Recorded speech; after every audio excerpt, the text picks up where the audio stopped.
Isang magandang araw po sa inyo pong lahat. At napakaganda po ng pagkakataon pong ito para po atin pong tunghayan ang faith that move mountains. No? Faith that move mountains.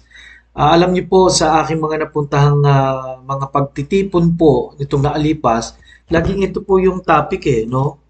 Ibig sabihin napakahalaga po nitong faith that move mountains. Ano po? At sa talata po matutunghayan po natin mamaya, no? Kung tayo may pananampalataya sa Diyos ay kahit gabundok na problema ay kayang i-move, no? Yun po ang sabi ron. Alam niyo pagka po sinabing gabundok maraming ibig sabihin no? And sabi ron by faith, kung meron kang pananampalataya ay pwedeng yung bundok ay malipat po sa dagat, no?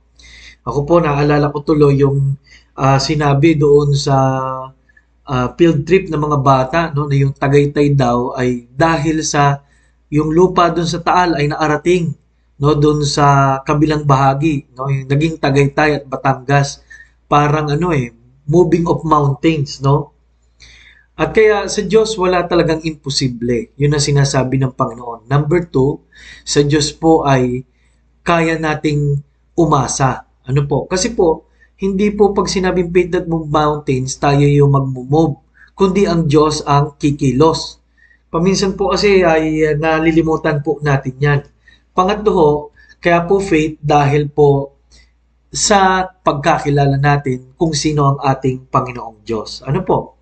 Kaya tenaho at ating pong puntahan ang mga aralin pong ito na hatiin po natin sa ilang mga hati. Ano po?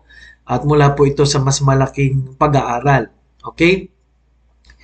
Pero ang ating pong talata ay sa Mark chapter 11 verse 18 to 26, lalo na po sa verse 23. Basahin ko po muna ang verse 23. For verily I say unto you, that whosoever shall say unto this mountain, be thou removed, and be thou cast into the sea, and shall not doubt in his heart, but shall believe that those things which he saith shall come to pass, he shall have whatsoever he saith. Alam niyo po, ang verse na ito ay napakaganda dahil sinabing, kung sino man sa inyo ang magsabi sa bundok nito malipat ka sa dagat at walang pagdadalawang isip sa kanyang puso at mananampalataya sa lahat ay mangyayari ang kanyang sinabi. Alam niyo po, this is a very, very powerful verse na ang gaya po na sinabi ng verse 22, and Jesus answering said unto them, have faith in God. No? Have faith in God. Bakit po? What is faith? Ano po? What is faith? Meron ba tayong mga problema ngayon o mga bagay na gusto nating mapagtagumpayan? Ano po? Tayo ba ay nababurden sa maraming mga bagay? Ano po? Number one is faith is acting upon trusted information. Ang kapitulo pong ito ay nahati sa ilang bahagi na nagbigay ang impormasyon ng Panginoon that I am God. Kaya kong gawin ito. No po, mamaya pag-uusapan natin yan. Pero ang isa pong malaking usapin po dito, yung sinabi ng Panginoon sa isang puno na hindi namumunga. No? At ang sabi ng Panginoon, ito hindi namumunga to. No? At ang sabi niya, darating panahon, mamamatay ang punong to. No? Dahil gutom na gutom sila no? At kinabukasan nga, ano po ay tuyo ang sabi ng Bible hanggang sa kaugat-ugatan ito. So sa verse 22, yung last part noon, at yung 23 yung nabasa natin, ang sabi ng Panginoon kay Pedro, magkaroon ka ng pananampalataya sa Diyos. Bakit? Sabi ni Pedro, natuyo nga, gumanon siya. No? Kaya alam nyo, may mga pagkakataon na gusto nating may mangyari. Pero yun nga po, number one, ang faith po ay hindi yung bahala na, ganyan. Sa buhay po natin, meron pong patnubay, no? That is acting upon trusted information. Ako ay kikilos dahil sa meron akong alam, no? Meron akong naintindihan. Okay? At kung kilala po natin ang Diyos, yun po ang isa sa pinaang matibay na dahilan kung bakit tayo magkakaroon ng pananampalataya. Ano po?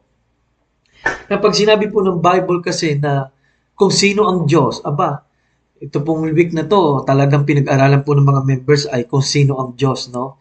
Ang kanyang mga pangalan pa lamang nagsasabi ni Jehovah, ah, Jehovah Shalom, God is peace, di ba? Jehovah, ah, ano pa mga pangalan ng Panginoon, yung El, no? Lahat po yon yung El Shaddai, lahat yan, merong kinalaman po no? Sa kung ano ang gustong gawin ng Diyos sa ating buhay.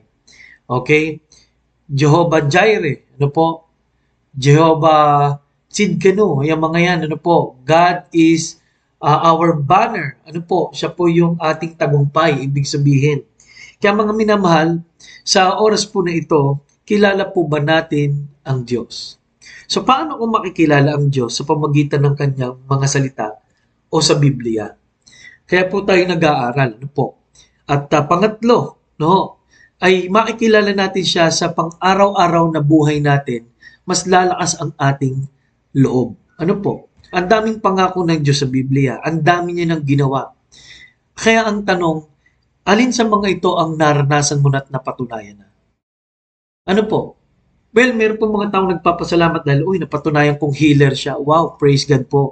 Pero marami pang pwedeng patunayan ng Diyos sa iyo. Ano po? Tingnan po natin ang kanyang salita dahil marami pang pwedeng gawin ang Diyos. At yung pagtitiwala na yon is acting upon trusted information. Faith is acting upon trusted information. Kaya mga minamahal, nawa po, tunay na tayong nagtiwala sa Panginoon. Maraming salamat po at ito po ang first part para sa araw na ito. No? Faith that moves mountains. Maraming salamat.